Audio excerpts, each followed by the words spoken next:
Hello, everybody, and welcome. Welcome to the Words, Women, and Wisdom radio show, another edition of a story of women rising from tragedy to triumph. If you're a fan, if you listen to the show regularly, you'll know that the Words, Women, and Wisdom radio show is specifically for women. I attract women entrepreneurs who are seeking to flourish and women professionals who are leaders already or want to become leaders. And this is a show where I'm bringing to light some of the grit needed to pursue big things in life.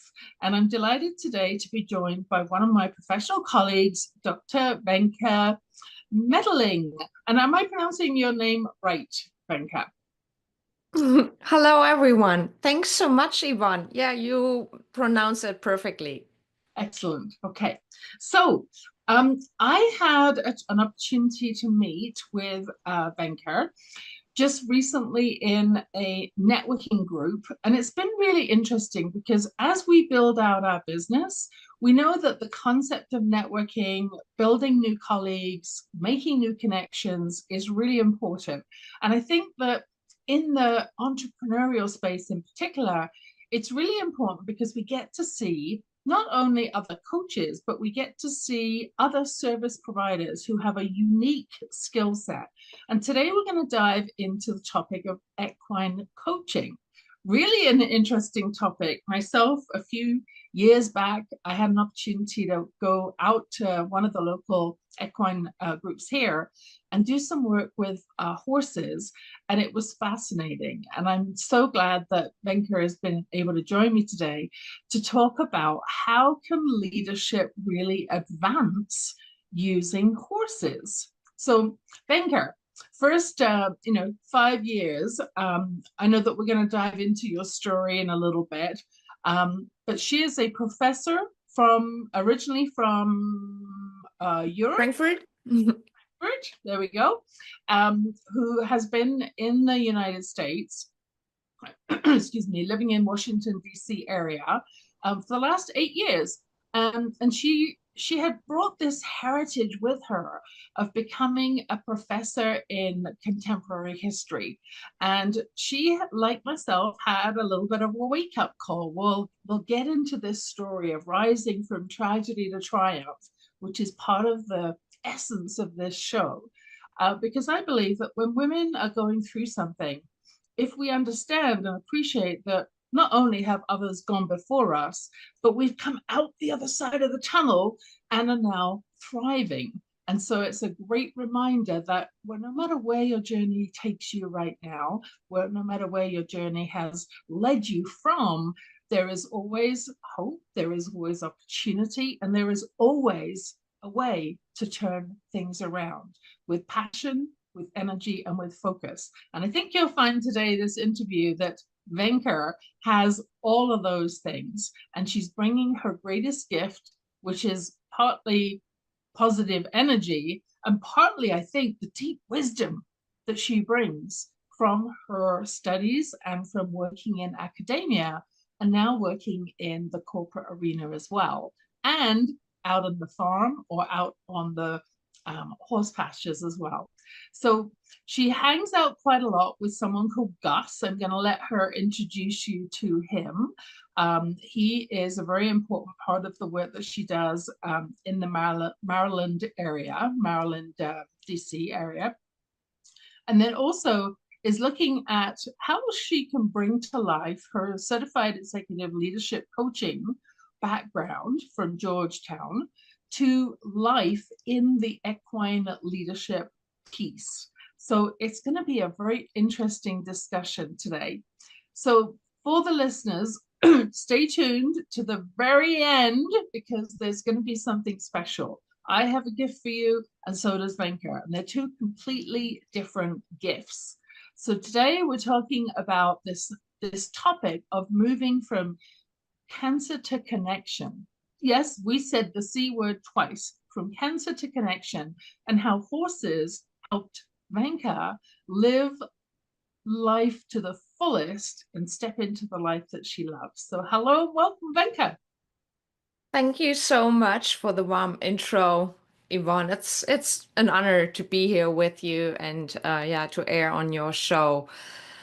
True, I made the transition from tragedy to triumph, and I could never have imagined that path. Although at hindsight, friends keep telling me, yeah, you were made for that. It all makes sense. And I Yeah. think that is part of the story, right? When we are in the turbulence of life and really tough stuff is coming our way, we we we think we are at a low point and we have no idea how to figure this out and how to have a career path that makes sense. And then when you get to the other side and you pull yourself up and you do have friends, family, and colleagues who go with you through these difficult times, then yes, it does make sense because you get out of it stronger, wiser, and you find out, oh gosh, you've got so much to give to the world. And yeah, Absolutely. I feel like I've come full circle. And Yeah. yet, right, how can I start as a historian in Germany, then ending up on the East Coast in the US, becoming a leadership coach, working with horses? What's that got to do with history? And I Exactly. find, yeah, we can connect the dots, and there Exactly. is value to all of that. Exactly. And just to sort of, have a little bit more of a bio, because I'm sure that you're already intrigued. So, certified in executive leadership coaching by Georgetown University, and that's the Institute for Transformational Leadership. This is the background that Venkat is bringing. And in equine facilitated learning by the Herd Institute. And so this is all about equine relational development who this is an institute. If you haven't heard of them, there's an element to this work that is so important and yet so deep. We need to really have an expert like Venka diving into it. So 18 years of experience in academic research, then teaching and leading with leadership on both sides of the Atlantic. So she's got this interesting perspective that she brings to coaching, because if you think about an assistant professor in contemporary history at it's actually Universitat Marburg. She had the opportunity to fellow with the Humboldt Foundation, and also was a postdoc fellow at Johns Hopkins University in the UK, where I'm originally from. Postdoc studies at Johns Hopkins School of International Studies there, and the Hopkins School of International Studies in Washington. So PhD, Master of Arts in History. She's an award-winning author as well in military and war history, with her study on German and French regimes in World War One. So a really diverse and interesting background to bring to this topic of leadership. So before we get to that point, which is sort of the ending of the journey, let's go back a little bit and tell me a little bit about what is it that you feel formed your tenacity. Even, was there something back as you were growing up as a kid that that led to really seeing your resilience in a new light, and what that has helped you bring forward into your professional career? I think you have to be tenacious to be an academic in the first place, especially Mm, in history. I mean, you certainly don't choose that career path to make a lot of money or to be certain that you'll be employed for life. You just can't count on it. You have to be very idealistic, very passionate about what you do, and yeah. then just trust that it will turn out all right. And I felt like that just as my friends did. I was fortunate. I had a lot of friends in history, and we formed very close bonds and supported each other. Most of them women, but also a couple of men I was very close with. And that certainly kept us going because there are crises when you are an intellectual, try to publish, do teaching. You have very little time actually for your research because there's also administrative work to do and whatnot. And Mhm. just to give you a sense of the numbers, if you apply for a professorship in history in Germany, there's about 150 applications, and these are highly qualified people. So no matter how good you are, how hard you work, how great your CV might look like, you can never be sure that in the end it'll work out. Hmm. So that tenacity, was there any experiences in particular that you recall from your earlier years that has also been a building block to having the strength and tenacity to push through for your doctoral role? I think so. And I'd say it was my passion. I was really enthusiastic about history as a discipline. I Mm, found and still find it matters. It matters in political discourse, in educating citizens, and we have an important role to play as historians. And I did contemporary history, so right. that was closer to what's going on today. And I felt fortunate that through my work, I was able to teach students how actually to read newspapers. I mean, once you think in historical terms, there's no text whatsoever where you don't apply that mindset and that intellect of a historian and you start analyzing, oh, where do these ideas come from? What interests are behind it? What's the audience? So we do all the critical source work on Mhm. whatever texts we encounter. And we read the world with a historical mindset. So we don't take anything for given because we know about all the accidents that happened in history and people didn't plan for how it all turned out. There were just coincidences, weird developments nobody could have foreseen. We just know as historians, oh, it could all have turned out differently. So we just don't take the present moment as a given reality. We think, no, we can change it. It can all turn out differently. There are so many options out there, so many factors to think about. So it's a pretty complex worldview, and it might be intimidating for students when they first enter the Mm, discipline of history. But after a couple years of studies, you learn how to deal with it, how to apply it, and how to think reality differently. And that is very helpful because you are never just a blind believer of what's out there, what the actual current discourse might be telling you. You know so much more. And that gave me a lot of freedom of thought and autonomy. But on the other hand, it's also very frightening. Just today, I spoke to a very close history friend of mine, and we both agree that certain political currents are strangely familiar. And we both worked on the rise of fascism mm, and the ideas behind it. And we can see where certain political concepts, narratives, and so come from. And that is frightening. Yeah. mm.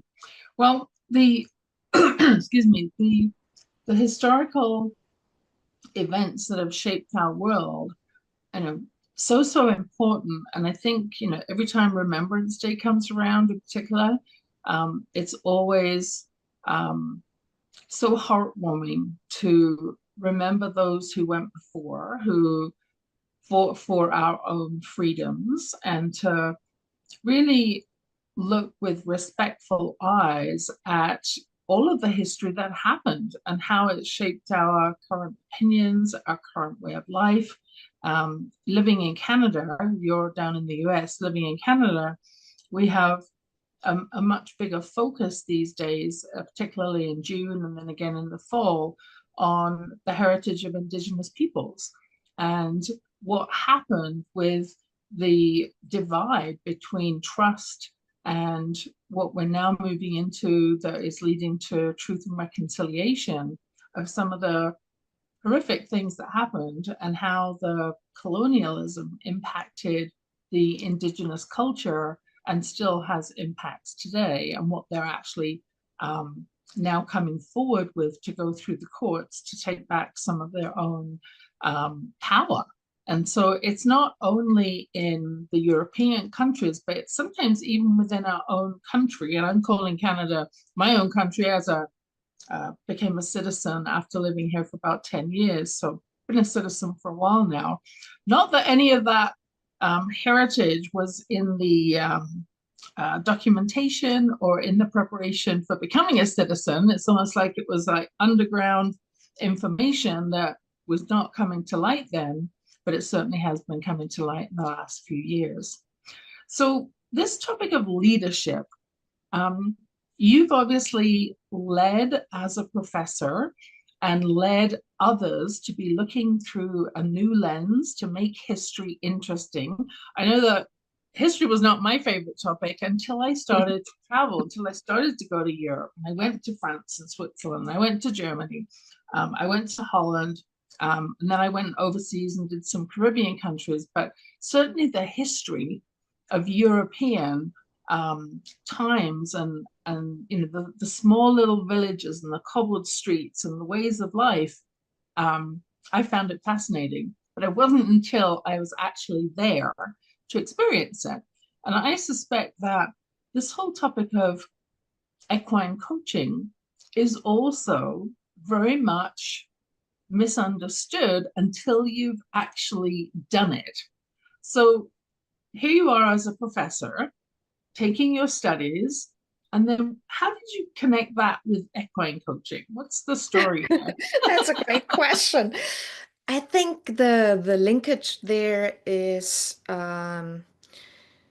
my passion for connection. So I was always keen on having deep conversations with my students, with colleagues.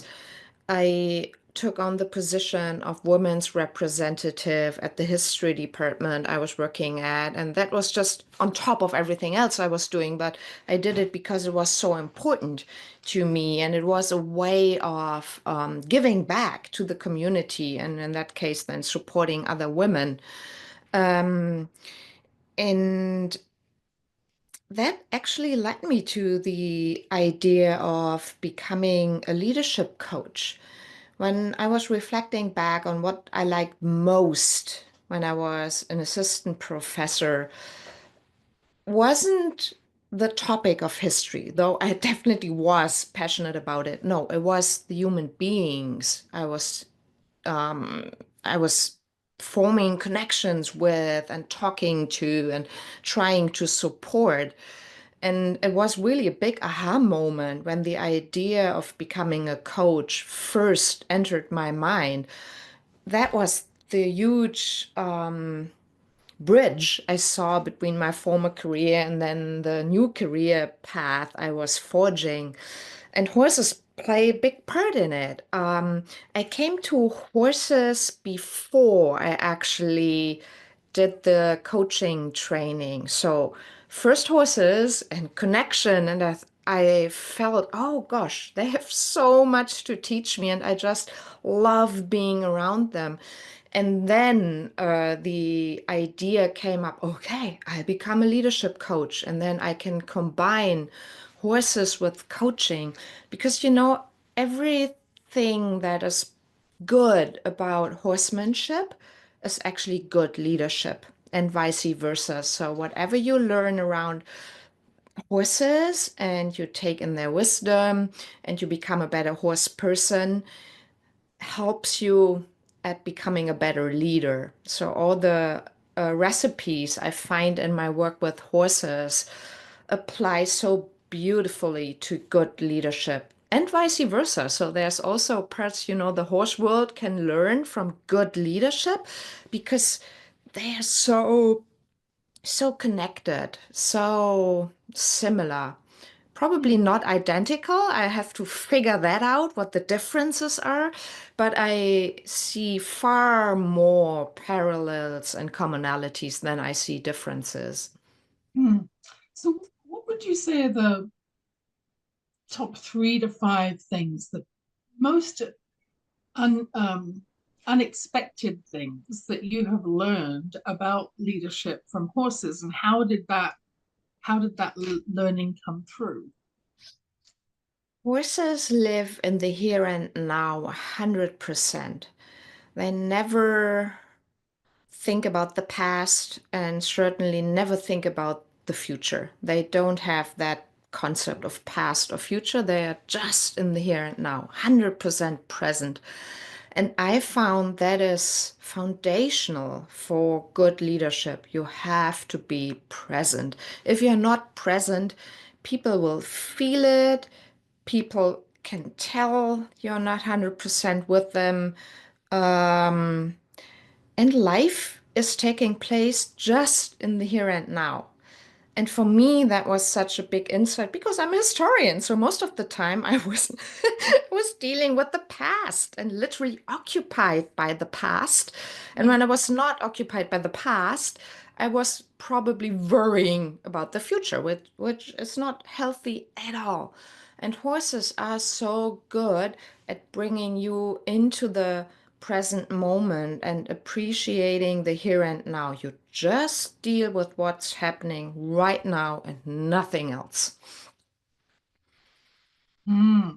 I remember one of my biggest takeaways from the afternoon that I was spending around um, some very gracious and important horses was to do with trust. Um, the horses feeling your energy, Yes. and they don't they won't come to you. They won't even come near you unless they feel that they can trust you and that you are in your authentic energy. Can you share a little more about that concept? Because I know that you have deep training in this. You've partnered up with a friend, and are now offering group retreats at her farm in Maryland, designed to foster personal growth and connection. So this is something that if you hear it and you're like, whoa, this is really intriguing, you can certainly reach out. I'm sure Venka would be happy to share more about some of the takeaways of a session like that. But that was something that I did not expect. I didn't go into it with that as an objective, and yet it was so important and moving for me. Can you speak to that topic of trust with horses? Oh, yes, I'm happy to. It's central to horses. If horses don't trust you, they can't connect with you, and you can't connect with them. So Right. it's reciprocal. Trust is part of a horse's basic need. It's part of their yearning for connection. They literally die if they don't have strong social connections, social bonds, primarily with other horses, but Right. also with people. They can extend the same strong bond to a human being they can to other horses. And that is very touching when you see a horse coming close to you and trying to connect with you. And just as you said, Yvonne, it's all about your authentic self. A horse doesn't mind if you are maybe a little anxious or you just don't know what to do with that big animal. That's fine for a horse. What they don't tolerate and they don't like is if you try to play a role, if you try to pretend to be somebody else, like being confident, putting on a mask. Oh yeah, I know it all. Horses don't like that at all, and they will they will reflect that back to you by, let's say, taking a step back, getting tense and nervous themselves because they can't figure out why is that sentient being so weird? Why are they making these gestures that are full of muscle tone? But I get their energetic field, for example, their heart rate, and horses get all of that. They even get our brains and our gut feelings. They can feel all these different circles of energy. And if they are not in alignment, the horse has a lot of questions on his mind and will act accordingly. Whereas when you just rely on being yourself, whatever it is, just trust this is me, this is 100% me, and this is all there is. Oh, the horse is super fine with that and will connect with you. And that is lovely. It's a gift to us humans that there's another sentient being who actually invites us to become our true selves. Mm, beautiful. So these retreats that are designed to foster personal growth and connection. Can you share a little bit about, some of the takeaways, particularly the things that people were surprised by that they hadn't thought about would be benefits of attending one of those? Oh, yes, I'm very happy to. When teams and groups come out to the farm and first watch the horses, we always do some herd observation out in the field and then get to work with the horses.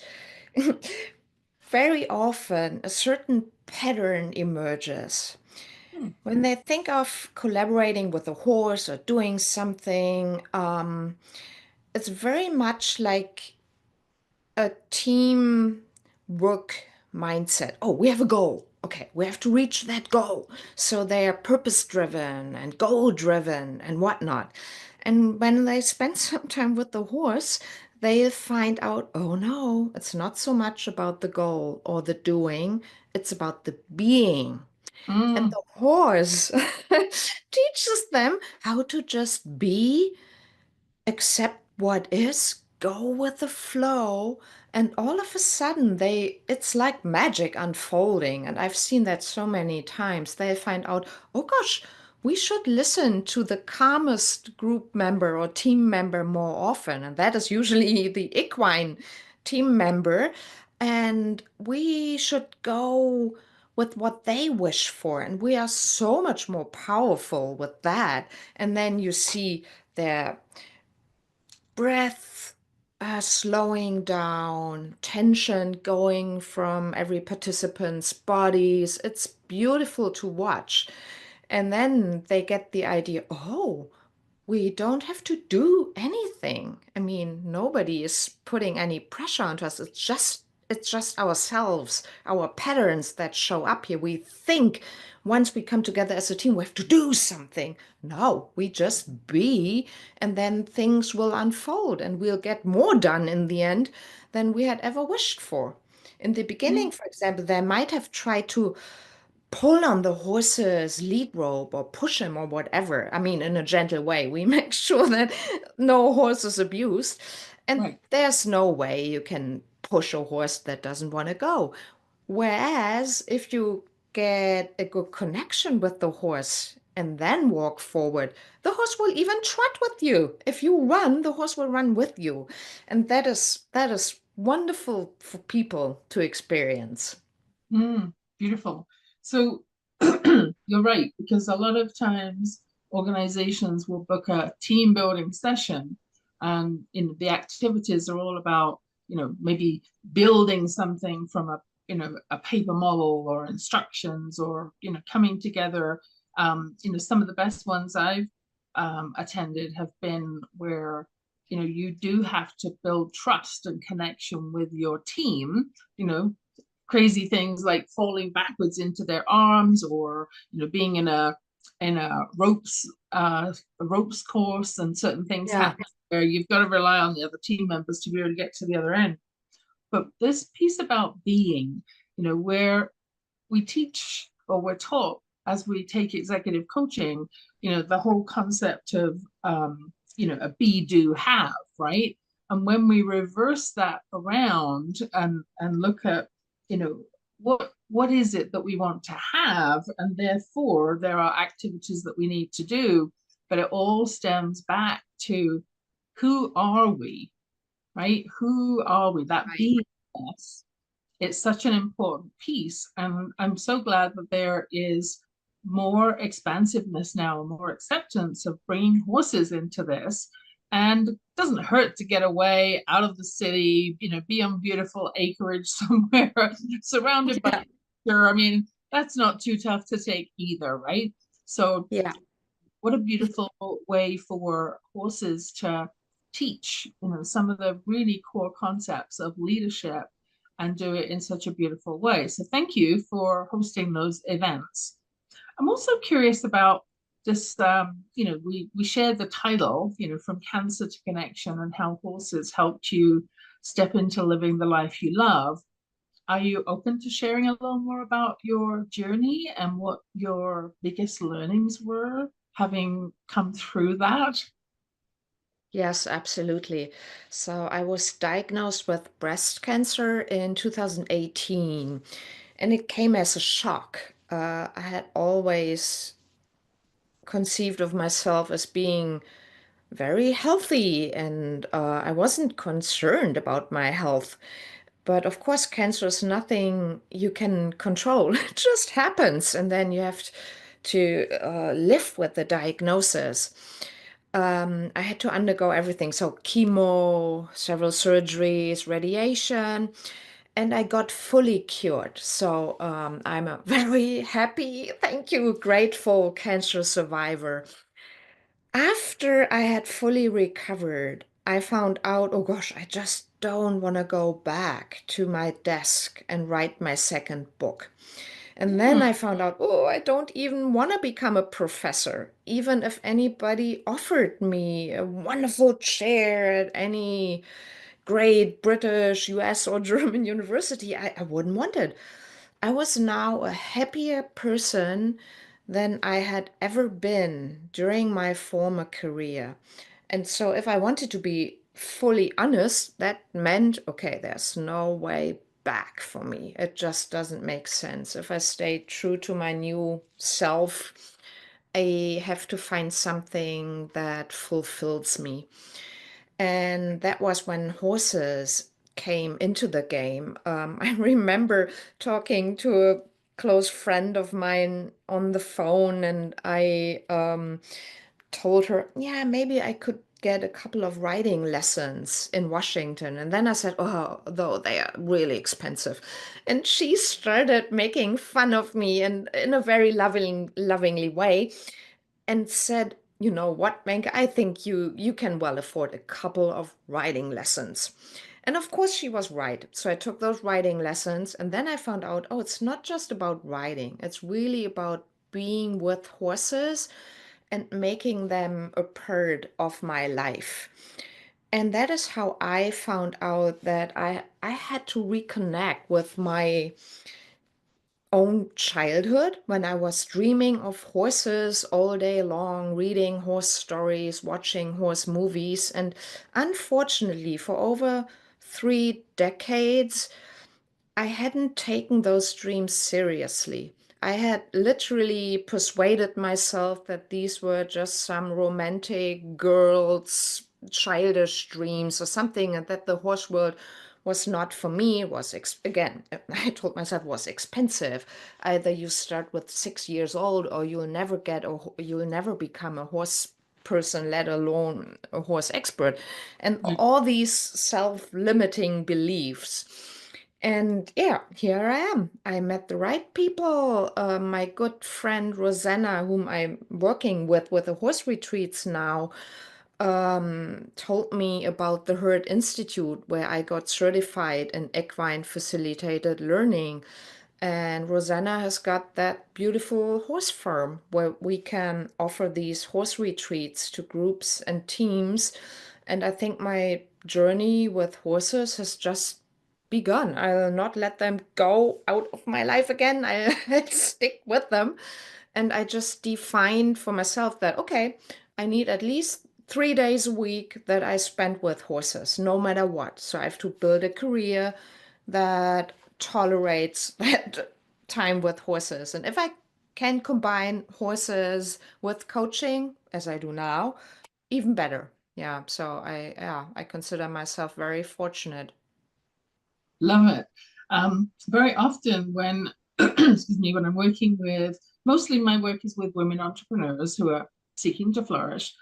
When I'm working with women professionals, though, every now and then, or even some men, I've been referred as well, the the concept of, I have this day job, it doesn't really fulfill me and fill me up. I'm not super excited about it. Just like the portion of life that you went through, it's like, I need something different. Not necessarily sure what it is that they need yet, but by looking at their skills, their interests, their passions, the things that they are really good at naturally, we start to sort of get this center point that is their unique, DNA in essence, the DNA of their career. And we start to be able to look at, okay, so if these are the things that I love doing, I'm good at them naturally, people comment on it all the time, how can I have a livelihood that is also connected through with that? Because I love coaching, and so for me, like, this is fun. Not only do I get paid well, but this is fun, and I'm passionate about helping people make that leap from very often it's frustrated to fulfilled, or maybe they're stuck at the solopreneur level and they can't see how they could have a holiday and have their own business and have a team. So, that step from being a solopreneur to moving up to a CEO and starting to do the work through others, step into leadership.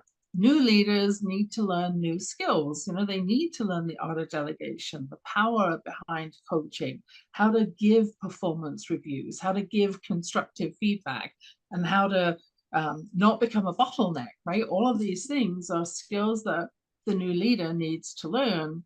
And obviously, having the right team on board helps. So I did develop a process along the way in my HR career, interviewing and hiring about 6,000 people, which is like a 12-step power hire process to help with that. But the career visioning roadmap that I developed really is about, what can I do that's different that will still provide the income level that I'm looking for and to be able to support my family, and yet be more passionate and be more aligned working with the things I love, the people I love, the outcomes I love. I had a similar experience as interesting, because we didn't talk about this ahead of time. But when I was growing up, my dad was working for a company that had a country club. And I was from, in England, what they call them, middle class family. And so we weren't society, we weren't the Duke and Duchess, we weren't notoriety in English terms. And I remember there was a horse stables next to the country club, and I used to wander off down the road, and I'd be standing looking longingly over the fence at the horses, watching all the other little rich kids, as you said, it's all right, it's a rich sport, getting their riding lessons, and only dreaming that my parents could afford it or choose to support me in that. And I actually waited, like you said, 3 decades. I was 33 and I was thinking about getting pregnant. And I thought, if I don't do my writing now, when am I going to do it? And so I had one of those at 30, moments. You may have had the same one too. It's like, is this all there is to life? What have I not done yet that I craved and had a passion for? And started taking writing lessons. And the place that I went was really, I thought, an excellent choice, because we had to go out into the field and catch the horse first. You didn't just show up and here you had your riding lesson, the horse has already got its saddle on, its feet are clean and everything. You had to go get your horse and attract him in to begin with, then do all the brush down and clean up, then do clean the hooves, and finally you got to ride. So you better be there at least an hour before your lesson. Otherwise, you wouldn't have an opportunity to really experience the whole piece about caring for, and having a riding lesson. It's all part of the experience. And Really sounds like a great place. Yeah, yeah, I had I did. I had a similar experience. A riding school I went to in Virginia did the same thing. As a riding student, you were supposed to go out to the field, get your horse, take your time, groom him, tack him, and so on. And then you earned, in a way, you earned your time in the saddle. Yeah, And I found out I even probably love the caring part more than the writing part. And that is because I felt less insufficient and unworthy, because as a riding beginner you are bumping on a horse's back and it is not fun for them, and you know that when you when you first learn how to ride. Whereas from the ground, okay, you might do some awkward movements or whatever, and the horse might be wondering, oh, she doesn't know how to put a bridle on.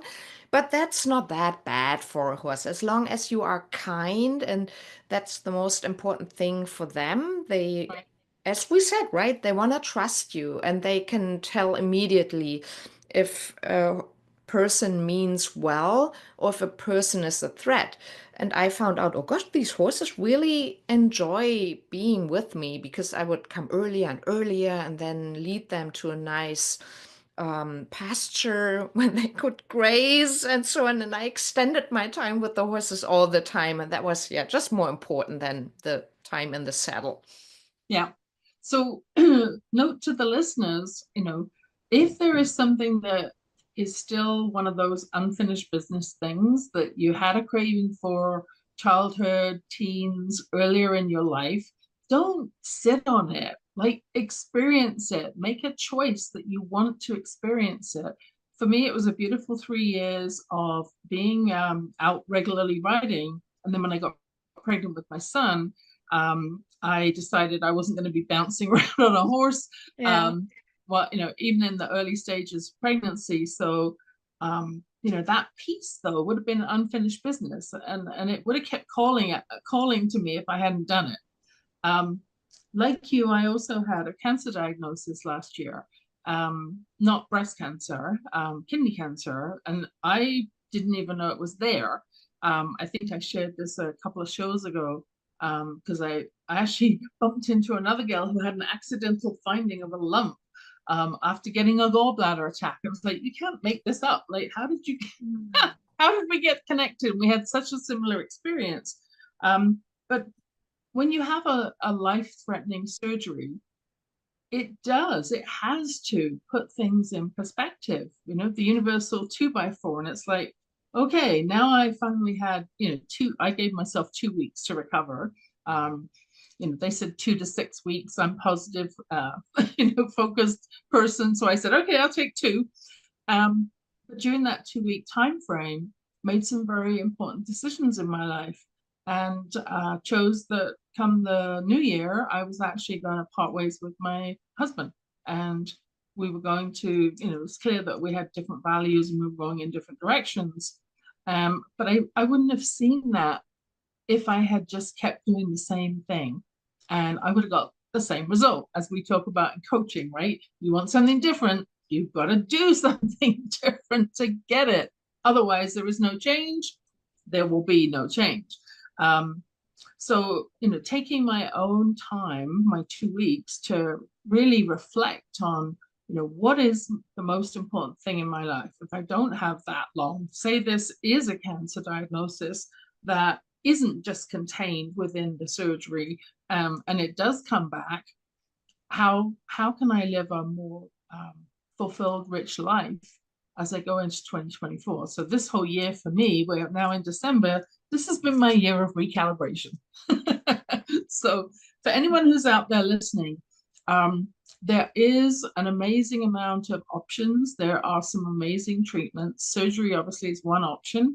And for me, it was the option because my lump was getting close to the wall of the kidney. It was easier to just put a bag in, put the kidney in the bag, take the whole thing out, and hopefully that would not infect anything else.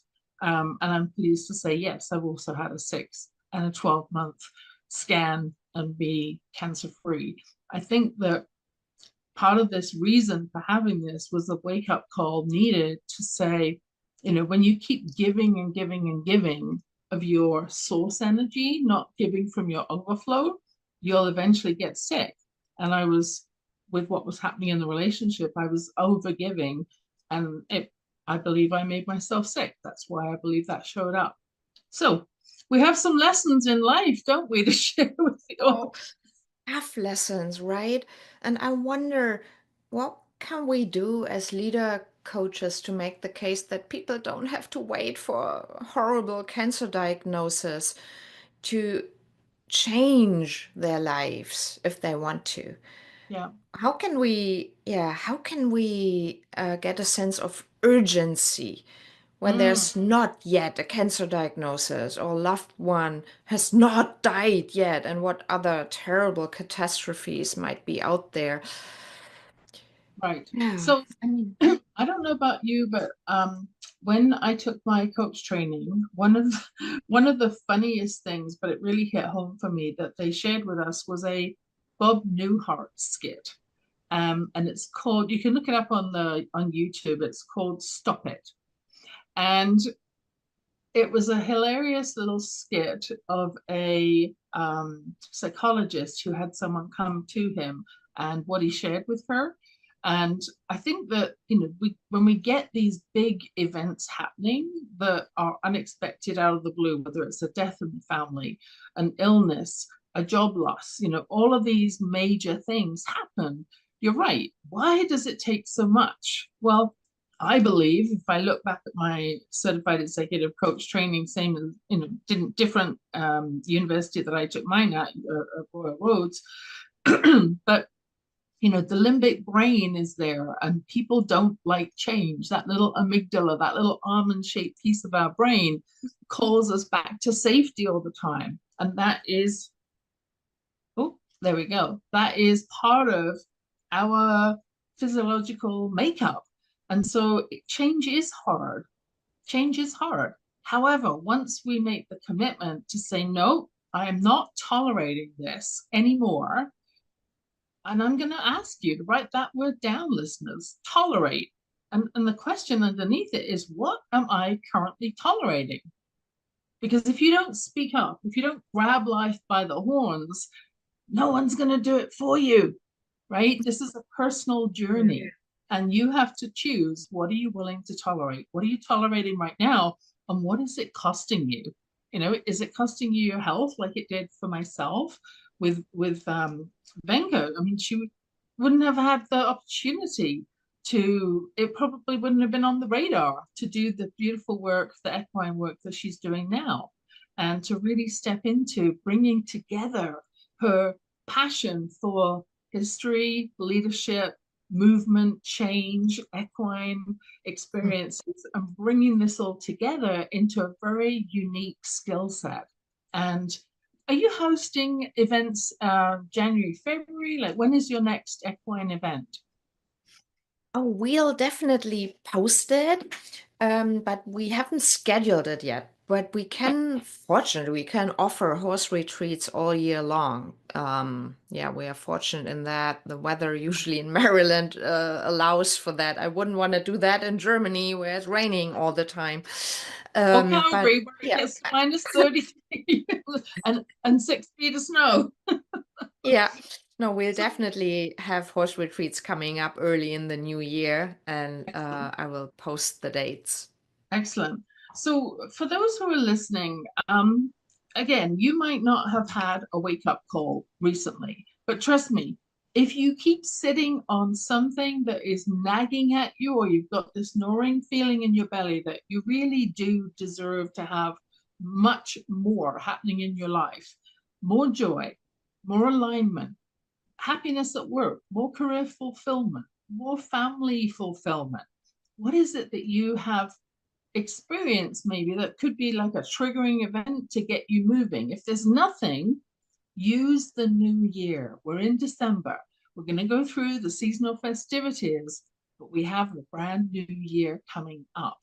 And I love using New Year energy. We've just had new moon as well, but New Year energy is so powerful. I'm going to call you forward, hold you to account to start thinking about and write down this question. What am I willing to experience and step into fully in 2024? What's one thing that would exceed my happiness factor, that would bring me great joy? That's what I want you to focus on. Joy is such a powerful word. It's only 3 letters, but it is powerful because when our heart is singing, when we're doing things that we love, our vibration goes out into the universe. I'm a very spiritual person. And guess what? You get more of those joyful moments coming your way, the things that you're seeking.